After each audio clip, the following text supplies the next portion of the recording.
জাহান্নাম তো দেখোনি, একসঙ্গে 17 রকমের আযাব জাহান্নামে এক একজন পুরুষ আর মেয়ের উপরে চাপানো হবে। 17 রকমের আযাব একসঙ্গে।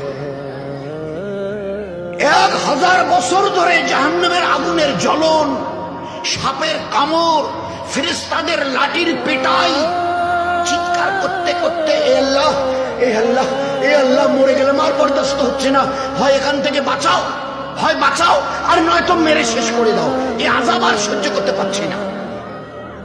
1000 বছর ধরে ওই পুরুষটা জাহান্নামে, ওই মেয়ে ছেলেটি জাহান্নামে চিৎকার করে, আল্লাহ, কলিজা ফেটে যাচ্ছে, খিদায় পিপাসায় আর বরদাস্ত হচ্ছে না। 1000 বছর চিৎকারের পরে আল্লাহ ফেরেশতাকে বলবে, আল্লাহ তো দয়ালু, ফেরেশতাকে বলবে, যাও যাও, আমার ওই বান্দা বান্দিরা 1000 বছর ধরে চিৎকার করছে, আল্লাহ